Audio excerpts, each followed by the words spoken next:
Hi there, welcome. This practice, we're gonna bear no weight on the hands and wrists. So if this has been a hard work day or you've been using your hands a lot or you're just tired, this is gonna be a good practice for you. We're gonna start lying down, but before you do that, you're gonna want maybe a block or two, a belt if you have one, and something you can put your head on like a pillow or a blanket. Once you have that, you're gonna lie down.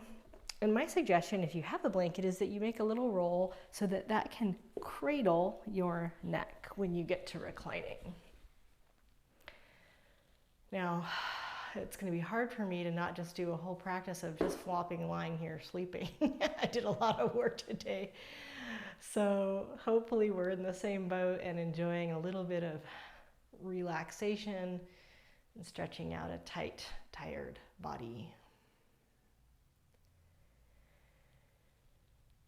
Right now, there's no agenda at all. We're not really trying to fix or change anything. We're just letting ourselves be.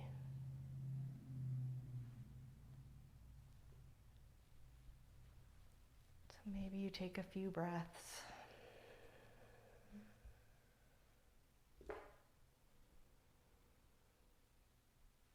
Nothing forced or effortful. Just feel the whole back of your body as it's resting down on the floor, on the pillow, or whatever's under your head.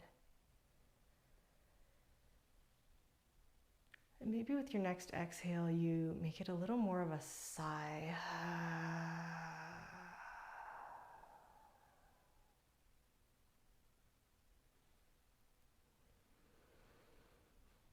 And then you're going to lift your knees and feet and take hold of your legs. Take one knee in each hand. Just open the knees slightly so they're hip width to shoulder width, somewhere comfortable, whatever that is for you. And begin to draw your legs toward your chest, allowing your back to naturally round and relax.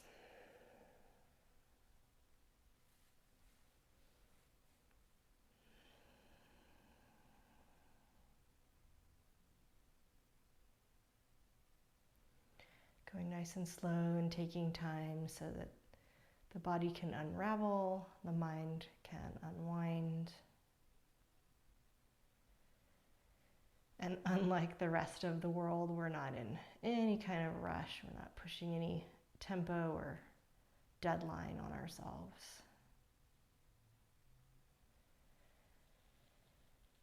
Okay, place the feet back down, comfortable distance apart, and just relax the legs as much as you can in whatever way that means for you with the knees bent. And then begin to tuck your pelvis, just enough that you flatten your low back down, not so much that you're lifting your hips off the floor. And then arch in your low back so that the low back comes off the mat and the tailbone presses down. So go back and forth a few times. I'm also obviously doing it with you. And you might notice as you tilt and tuck that your head has a corresponding movement of chin lifting and lowering. The whole head is bobbing, it's not just the jaw.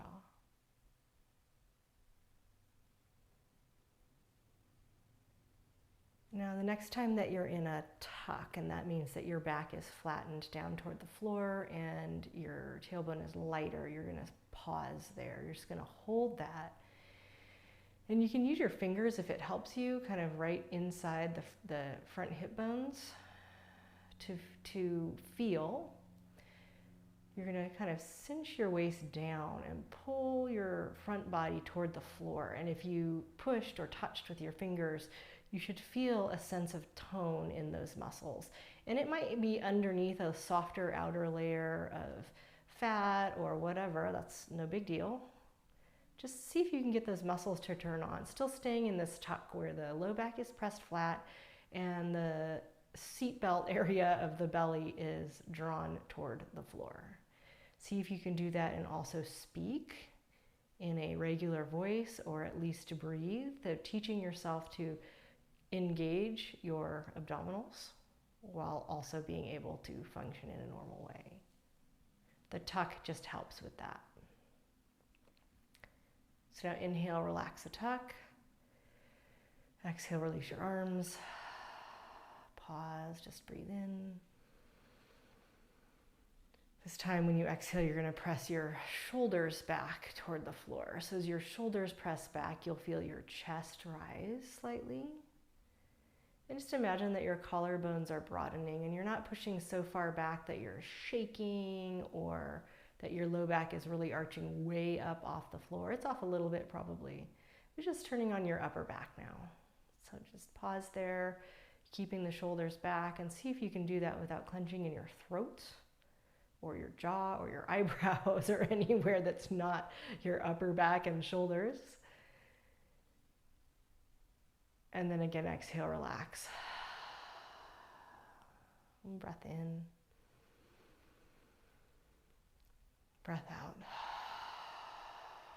Returning to a tuck, rolling the weight toward the low back, tilting so that the pelvis is tipped to the posterior, so the belly is drawn toward the floor, the back is pressing on the floor, the tailbone is lighter. Again, engaging the front of your belly back, like as if I were going to come and push on your belly toward the floor and you didn't want me to, you'd kind of brace your belly, that feeling, but able to breathe at the same time. You can always touch with your hands to see if those muscles are firing. And then what we're going to do is we're going to add a little bit of load, which is to say we're going to just see if we can lift a foot, maybe the other foot. If it's hard to lift it off the ground, another option would be to bring your knees up into your hands like we did before, lock your belly down, and then see if you can march your knees in space with both feet off the floor. Just holding that engagement, turning on the core, but in kind of this, we're lying down, so it shouldn't feel like you're horribly sweating or doing anything other crazy things. And from this lifted position, and hopefully you've tried that with me, we're going to pause.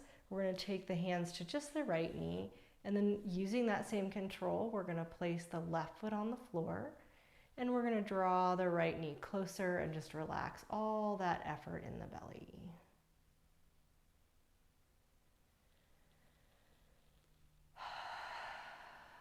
And this is where you're going to find your yoga belt or a scarf or a towel, whatever you have, some kind of strap.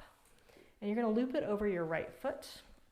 If you have a yoga belt, I'm going to suggest that you make a loop, a small loop, and you put your foot in that loop. And that way, you can kind of back your hand up through it, almost like you'd hold a trekking pole strap. And then kind of, I'm showing it to you sideways so you can see it, but you wrap your fingers around the belt. And that way you can just kind of hang your wrist on that loop, which for me, it kind of decompresses my wrist a bit. The work that I was doing today was actually construction work, so woodworking and construction. So my wrists are pretty sore, hands and wrists. So this might feel nice to you. And we're just elevating that foot, straightening the right leg. And again, we're not imposing a deadline, we're slowing down enough that we can just let that right leg stretch.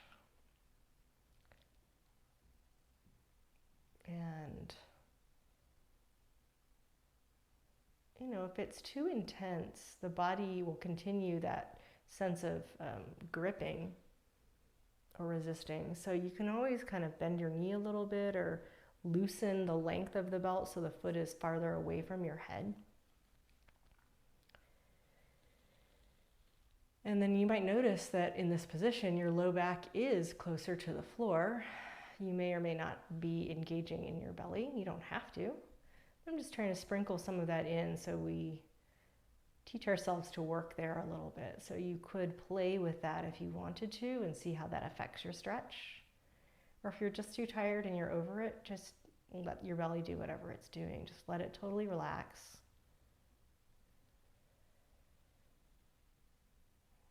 Just give maybe 2 or 3 more breaths to this right leg stretch.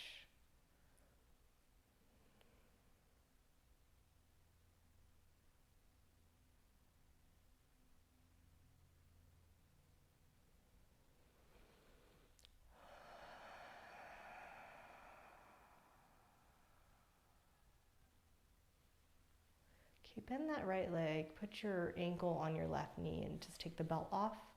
Put it over to the side somewhere. And with the legs in that figure 4 cross, you're gonna press your hips and thighs away from your head with your hand. In particular, it'll be the right one. Now, if your wrists are sore like mine, you could also make a soft fist and use your knuckles. Just depends on arm length, flexibility, all that sort of thing. Instead of picking your legs up, just press away. So the hips will probably shift asymmetrically with the right hip moving away from the head. And then the tail sort of wagged off to the left.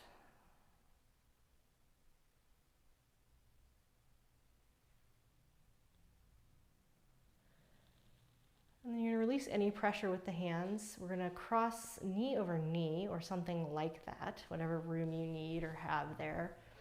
And you're going to pick your hips up and move them slightly to the right. So you're putting your left hip down in the center line of your mat. Once you've got that, you're going to tip your knees over to the left.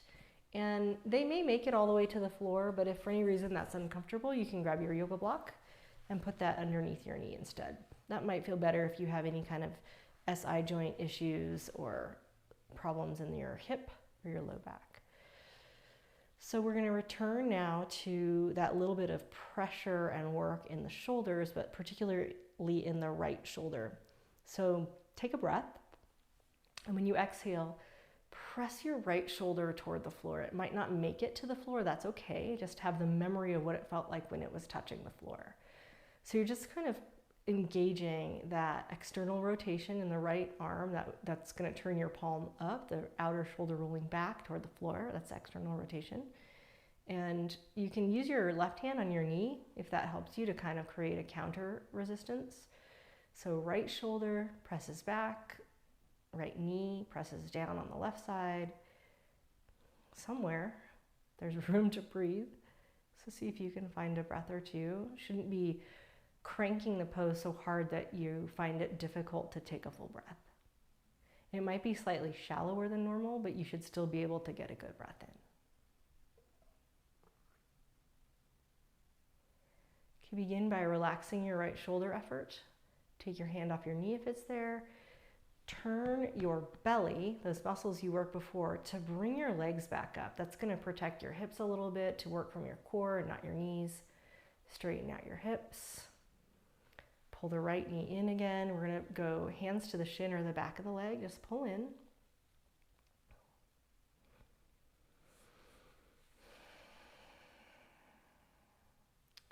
And then place that foot back on the floor. Pausing there, just regrouping in the middle without going to the other side yet. Just letting the body assimilate.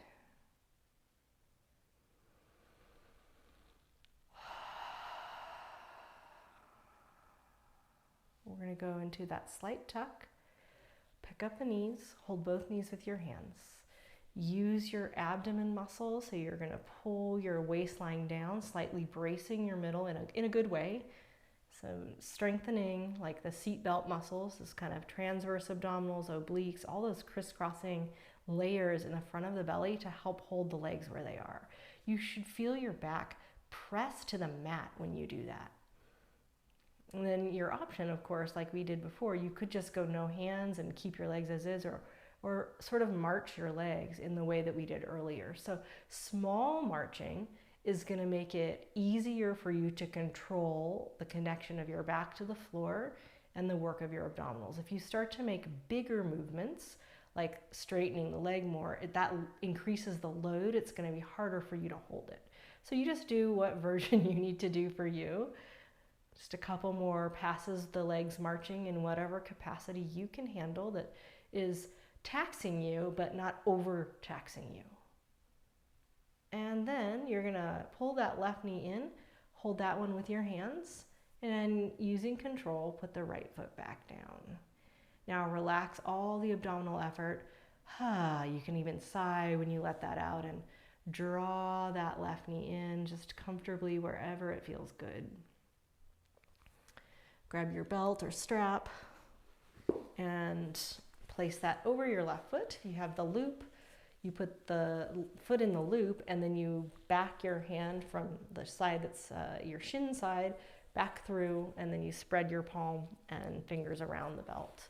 Either way, you're just gonna let your leg try to adjust to the stretch. So in other words, just leave it there. Be patient. It's hard because we often want to do more, not less. If you're wrapped around your wrist like I am, try to let your arm hang on that so it's kind of decompressing your wrist a bit. And if it's too intense on your leg stretch, you can bend your knee a little bit or lengthen the strap so that the foot is farther from your head.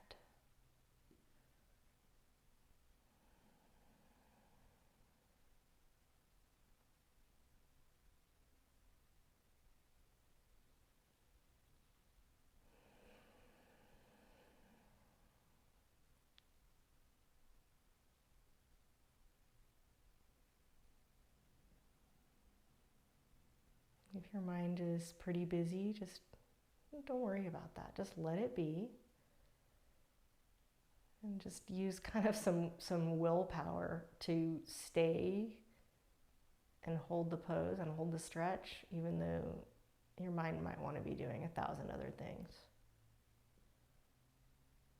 Just give it a little bit longer, not too much, just a few more breaths.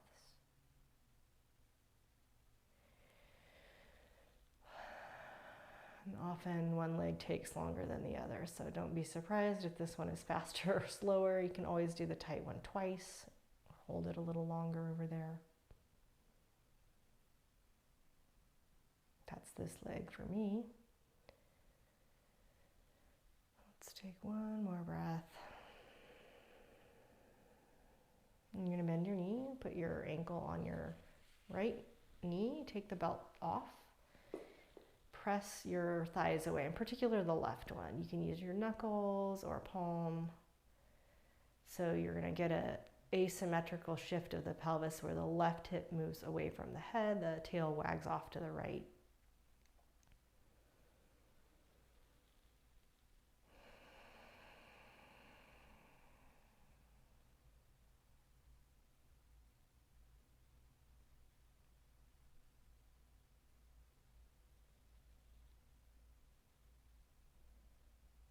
And back off that pressure, cross tighter, knee to knee or something like that, whatever you can manage.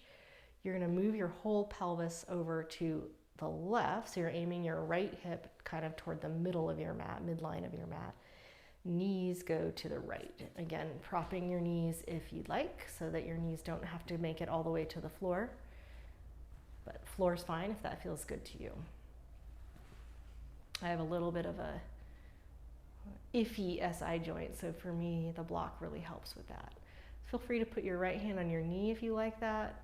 Left arm's gonna open out to the side. If that's too much on your shoulder, you can always put your fingers on your shoulder like a little chicken wing, or your hand on your hip, or some other orientation for that arm. Regardless, what we're gonna do is in the shoulder joint itself, press back. So you're gonna maintain the pressure or the work there, which is to say it shouldn't be so much that you have to stop in 3 seconds. It's enough pressure that the shoulder is opposing the twist of the knees to the right, but not so much that it's straining you.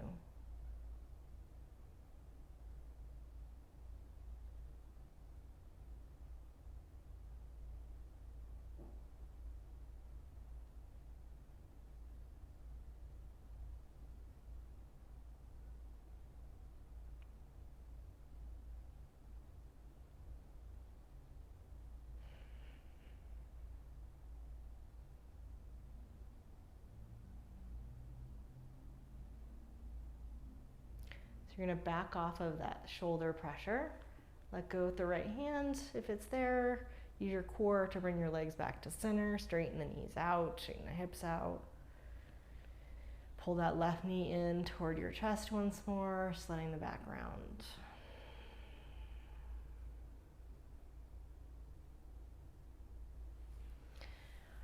and make our way to sitting. So you could sit straight up and sort of practice that core engagement. Maybe grab onto your knees to help, or you can always just roll to your side, make it a little bit more chill to come on back up to sitting. Now we were down there for a while, so you might feel a little lightheaded or something.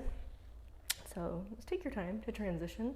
We're gonna sit, and I would suggest that you take your blanket or pillow that you had under your head, if you had one, and you sit on that. You can sit, we're gonna straddle the legs, so I'm gonna sit in the middle of my mat. I'm gonna pop my buns up on there, and blocks might be useful too as just a support for the head and torso. So we're gonna start with the knees upright. We're gonna straddle in a second, and what we're gonna do with the knees up here, and this is gonna be a little cabaret, but bear with me. You're gonna lean back so you have some freedom to move the knees, and you're gonna open the knees apart. And as you do that with the feet and knees, they're gonna go together. I want you to feel when you start to feel restriction in your hips.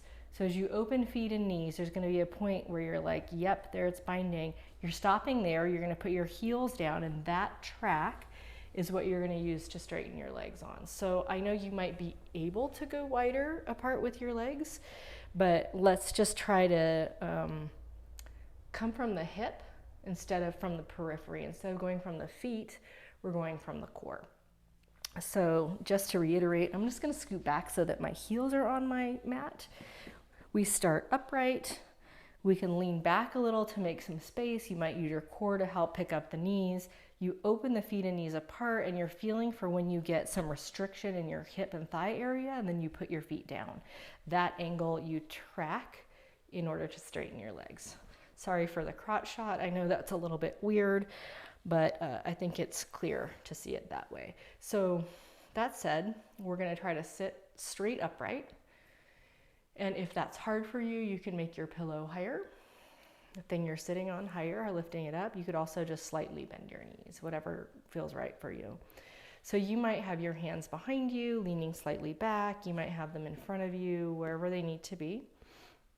And then we're gonna push down with the legs. So we're gonna kind of squeeze the knees straight, and you should have your heels on the floor when you do that. If your heels come up, your knees are hyperextending. So just squeezing your knees to straight. I'm kind of checking out my kneecaps. So I'm trying to get my kneecaps to aim toward the sky, not in or out. And then I don't worry about what that does for my feet. So we're working from periphery, core, hip socket, then knee.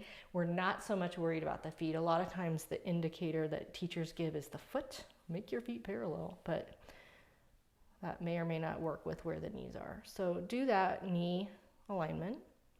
You've been sitting upright for a while, so now you're gonna lean slightly forward. And this is where, if you're a little more flexible, you might like having a block to put your forearms or your hands on. It's up to you. You could also put your hands on your shins. And you're just beginning to lean out over your legs, going nice and slowly. Kind of still having a memory of a little help from the belly. I can still talk and breathe. I'm not doing a big ab contraction, but I'm not just flopping my belly out either. It's part of my pose. And as I really maintain that alignment of the femurs, which helps my kneecaps point upright, squeeze the legs straight and lean forward, I'm just gonna meet that resistance that my body might have. And it might be in my back, it might be in my legs, who knows? And once you do meet that resistance, you just kind of pause there and you let it be. So here's another option for the blocks that you might enjoy, is the head supported. So maybe just practicing that sense of patience. And again, we're just kind of meeting body where it is, working from the middle toward the periphery instead of the other way around.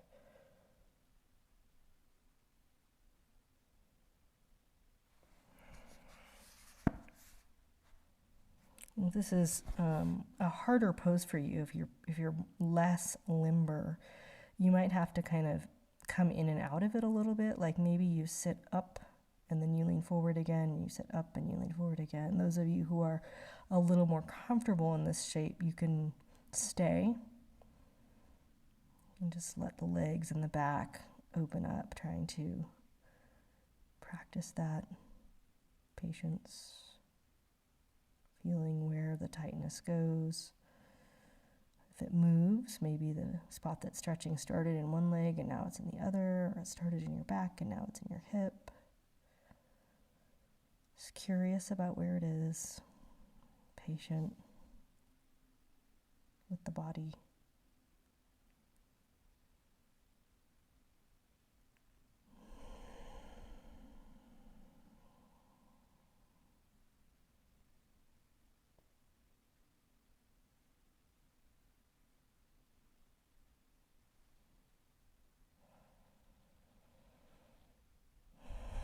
Let's give it a couple more moments.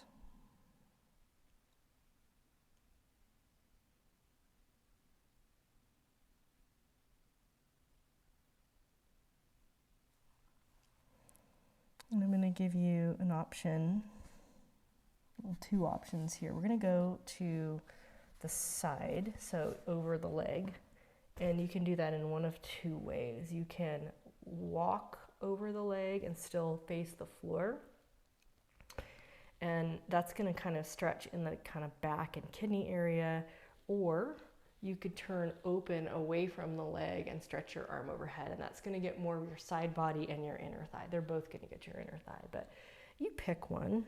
If you're not sure, you could do both and see which one feels right. So you're just going to face a leg and either twist toward the floor or open up and twist toward the ceiling. And just a gentle, continual effort to keep the legs squeezed towards straight. Trying to get those femurs to be the guidepost. I'm using the kneecap as a reference, but the thigh pointing toward the ceiling, even if that means the foot is turned in or out.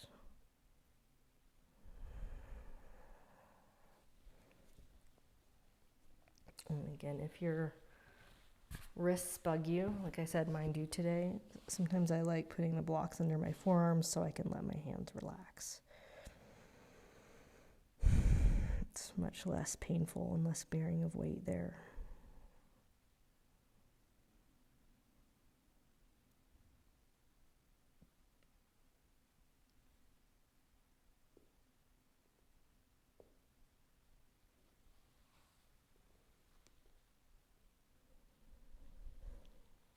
Find your way to the other leg.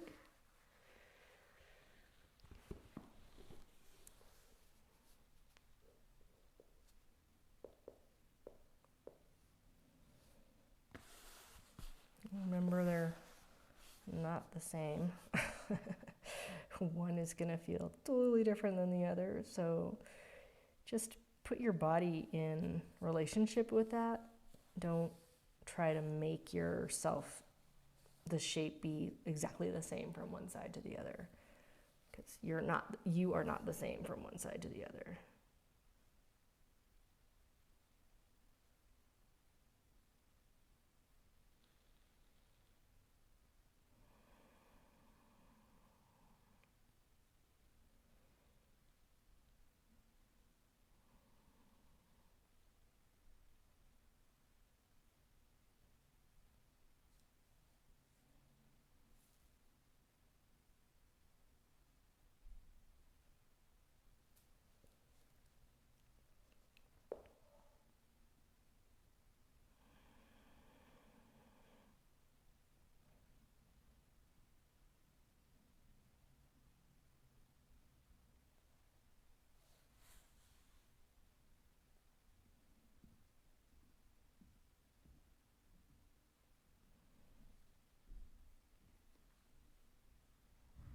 Let's come all the way back up. Good job staying with it. Maybe one more sitting here. So we're gonna use hands on knees, bring soles of the feet together, and then place It's just optional, but you can place blocks under the knees. One of the things I like about that is it controls the legs to be the same height as one another. So I typically have one knee that goes lower than the other, and then my hips get pulled to the side too. So, keeping the knees the same helps my pelvis stay the same. So you can hold onto your toes, your ankles, your knees. You can even put your hands behind you to help you sit up and decide if you want to stay sitting up or if you'd like to fold forward over your feet. And we'll just stay here for a few breaths, just letting the breath be natural and full.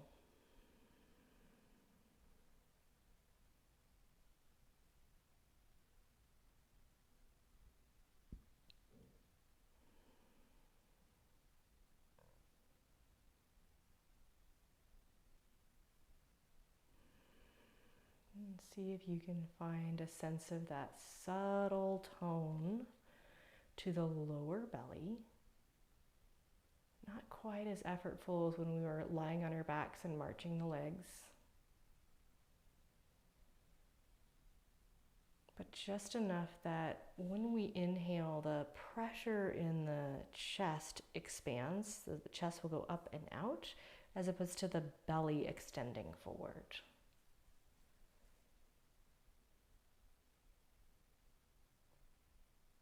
Try that for just 2 more breaths.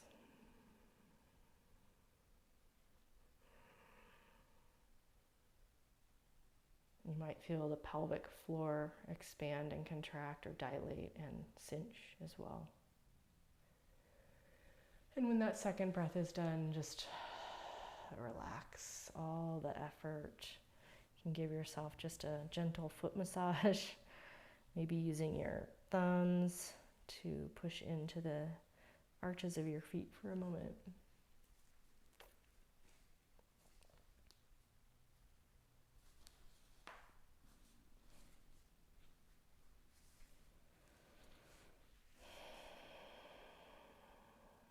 Let's think about the feet like the foundation. We do a lot of footwork today, but it's that time of year to set a new foundation, the new calendar year anyway. So just giving your feet a little love. And once more, bringing your hands to your knees, bringing the knees up. You can wrap around your legs if you want. Give yourself a squeeze.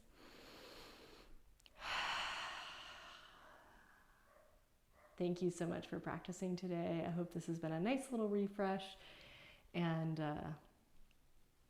enjoy yourself. I'll see you next time.